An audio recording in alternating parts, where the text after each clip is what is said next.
We now come to the statement from the Home Secretary. Home Secretary.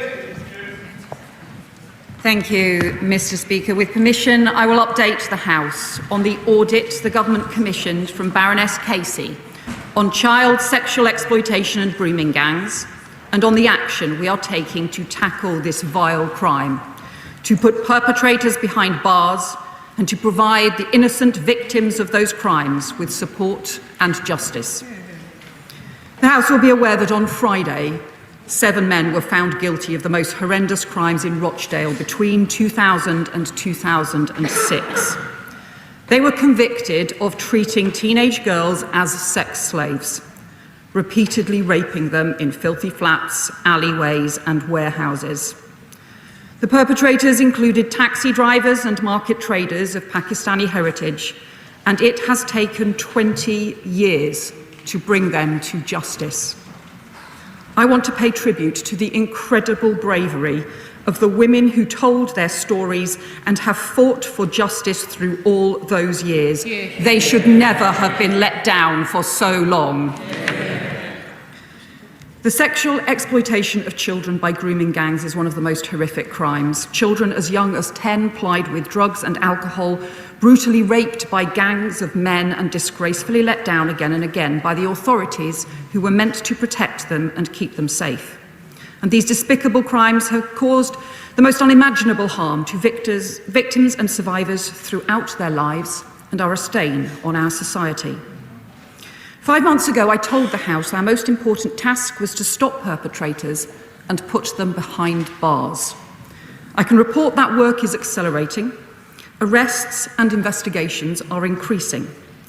After I asked police forces in January to identify cases involving grooming and child sexual exploitation allegations that had been closed with no further action, more than 800 cases have now been identified for formal review, and I expect that figure to rise above 1,000 in the coming weeks. Let me be clear. Perpetrators of these vile crimes should be off our streets, behind bars, and paying the price for what they have done. Further rapid action is also underway to implement recommendations of past inquiries and reviews, including the 7-year independent inquiry into child abuse, recommendations which for too long have sat on the shelf. So in the Crime and Policing Bill, we are introducing the long overdue mandatory reporting duty, which I called for more than 10 years ago, as well as aggravated offences for grooming offenders so their sentences match the severity of their crimes. And earlier this year, I also commissioned Baroness Louise Casey to undertake a rapid national audit of the nature, scale and characteristics of gang-based exploitation. I specifically asked her to look at the issue of ethnicity and the cultural and social drivers for this type of offending, analysis that had never previously been done, despite years of concerns being raised. And I asked her to advise us on what further reviews, investigations and actions would be needed to address the current and historical failures that she found. I told Parliament in January I expected Baroness Casey to deliver the same kind of impactful and no-holds-barred report that she produced on Rotherham in 2015, so we never shy away from the reality of these terrible crimes.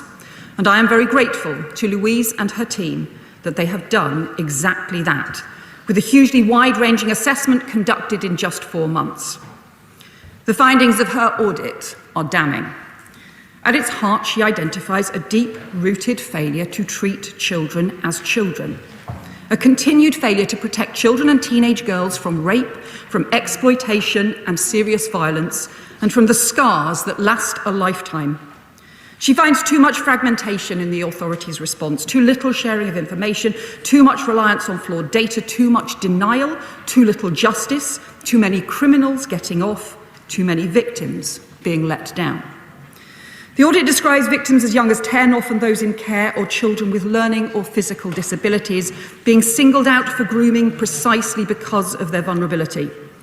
Perpetrators still walking free because no one joined the dots, or because the law ended up protecting them instead of the victims that they had exploited.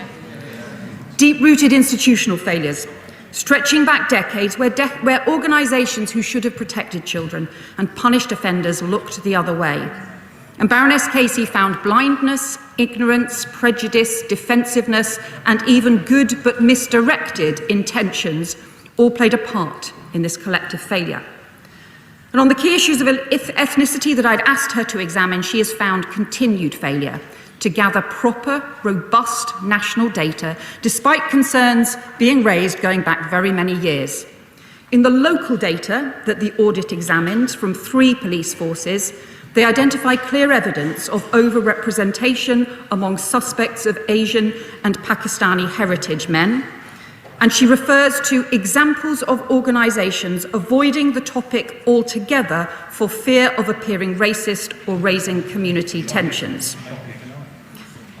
These findings are deeply disturbing, but most disturbing of all, as Baroness Casey makes clear, is the fact that too many of these findings are not new.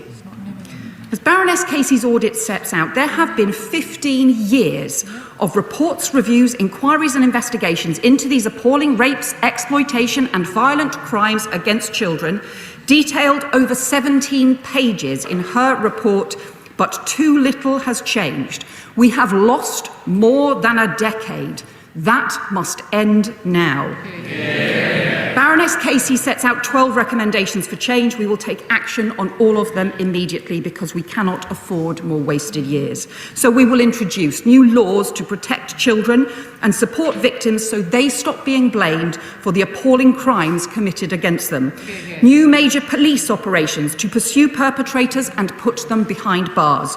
New national inquiry to direct local investigations and hold institutions to account for past failures. New ethnicity data and research so we face up to the facts on exploitation and abuse. New action across children's services and other agencies to identify children at risk.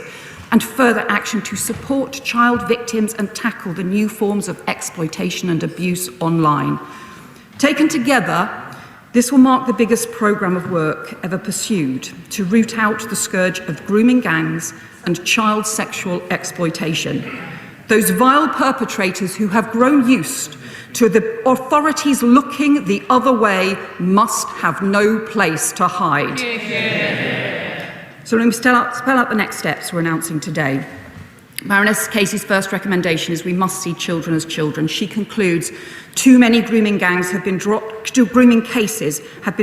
or downgraded from rape to lesser charges because a 13 to 15-year-old is perceived to have been in love with or had consented to sex with the perpetrator. So we will change the law to ensure that adults who engage in penetrative sex with a child under 16 face the most serious charge of rape. And we will work closely with the CPS and the police to ensure there are safeguards for consensual teenage relationships.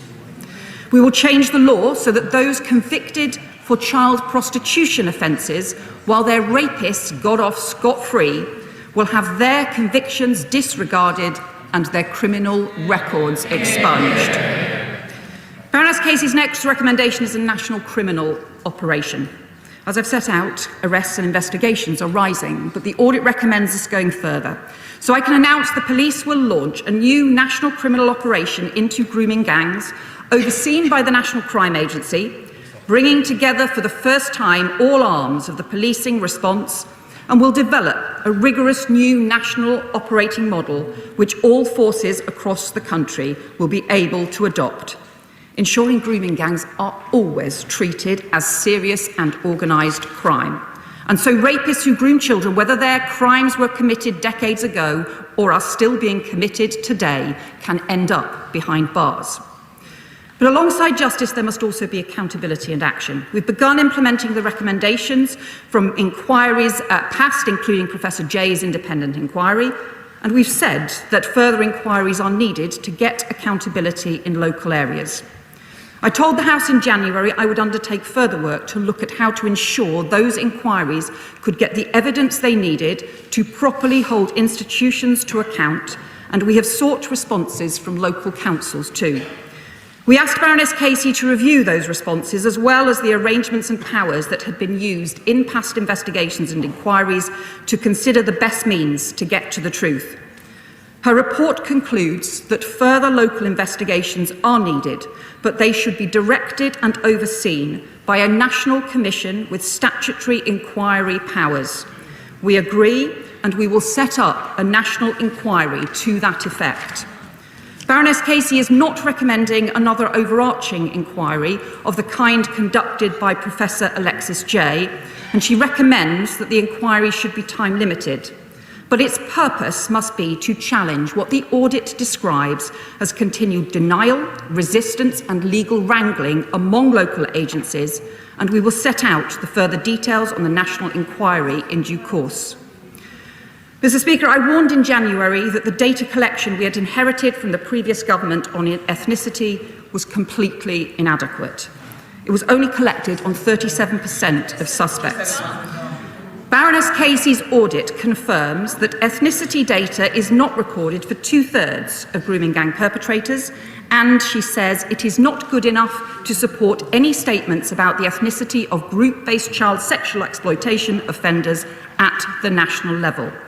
I agree with that conclusion, and frankly, it is ridiculous and helps no one that this basic information is not collected, especially when there have been warnings and recommendations stretching back 13 years about the woefully inadequate data on perpetrators, which prevents patterns of crime being understood and tackled. The immediate changes I announced in January to police recording practices are starting to improve the data, but we will need to go much further. Baroness Casey's audit examined local level data in 3 police force areas, Greater Manchester, West Yorkshire and South Yorkshire, where high-profile cases involving Pakistani heritage men have long been investigated and reported, and there they found the suspects of group-based child sexual offences were disproportionately likely to be Asian men. She also found indications of disproportionality in serious case reviews. And while much more robust national data is needed, we cannot and must not shy away from these findings because, as Baroness Casey says, ignoring the issues, not examining and exposing them to the light, allows the criminality and depravity of a minority of men to be used to marginalise whole communities.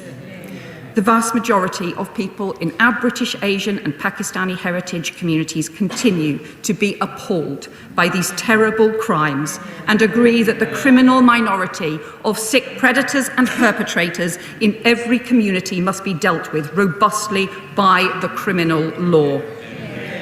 Baroness Casey's review also identifies prosecutions and investigations into perpetrators who are white, British, European, African or Middle Eastern, just as Alexis Jay's inquiry concluded that all ethnicities and communities were involved in appalling child abuse crimes.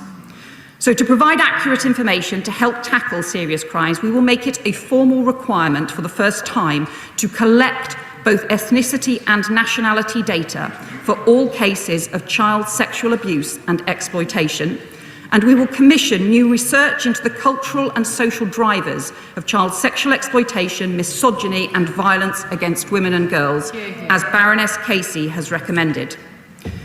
The final group of recommendations from the audit is about the continued failure of agencies who should be keeping children safe to share vital information or act on clear signs of risk. And worryingly, the audit finds that whilst reports of child sexual abuse and exploitation to the police have gone up, the number of child sexual abuse cases identified for protection plans by local children's services has fallen to its lowest ever level, but no one has been curious as to why. And the audit details an abysmal failure to respond to 15 years' worth of recommendations and warnings about the failings of interagency cooperation. So we will act at pace to deliver on Baroness Casey's recommendations on mandatory sharing of information between agencies and on unique reference numbers for children, the work already being taken forward by my right honourable friend, the Education Secretary. And my right honourable friend, the Transport Secretary, will also work at pace to close loopholes in the law on taxi licensing. Finally, I want to respond to three other important issues identified by Baroness Casey in her report, but where she has not made specific recommendations. On support for victims, my right honourable friend, the Health Secretary, will fund additional training for mental health staff in schools on identifying and supporting children and young people who have experienced trauma, exploitation and abuse. Secondly, Baroness Casey reports that she came across cases involving suspects who were asylum seekers. We have asked her team to provide to the Home Office all the evidence that they found, so the immigration enforcement can immediately pursue individual cases with the police. But let me make clear, those who groom children or who commit sexual offences will not be granted asylum in the UK. We will do everything in our power to remove them. I do not believe the law is strong enough that we have inherited, so we are bringing forward a change to the law so that anyone convicted of sexual offences is excluded from the asylum system and denied refugee status. We've already increased the removal of foreign national offenders by 14% since the election, and we're drawing up new arrangements to identify and remove those who have committed a much wider range of offences. Finally, Baroness Casey describes ways in which patterns of grooming gang child sexual exploitation are changing, including evidence of rape and sexual exploitation taking place in street gangs and drug gangs that combine criminal and sexual exploitation. I do not believe that this kind of exploitation has been sufficiently investigated. It also describes sexual exploitation in modern slavery and trafficking cases, and most significant of all, it describes the huge increase in online grooming and horrendous sexual exploitation and abuse, including the use of social media apps to build up relationships and lure children into physical abuse. And the audit quotes one police expert saying, "If Rotherham were to happen again today, it would start online." So, Mr. Speaker, we are also passing world-leading new laws to target those who groom and exploit children online, investing in cutting-edge technology to target the highest harm offenders, but we will need to do much more, or the new scandals and shameful crimes of the future will be missed. When the final report of Alexis Jay's 7-year national inquiry was published in October 2022, the then Home Secretary, Grant Shapps, issued a profound and formal public apology to the victims of child sexual abuse so badly let down over decades by different levels of the state. As Shadow Home Secretary at that time, I joined him in that apology on behalf of the opposition and extended it to victims of child sexual exploitation too.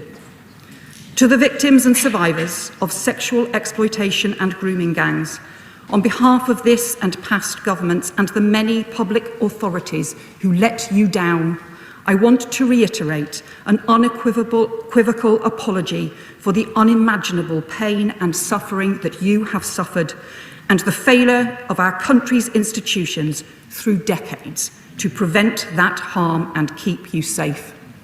But words are not enough. Victims and survivors need action.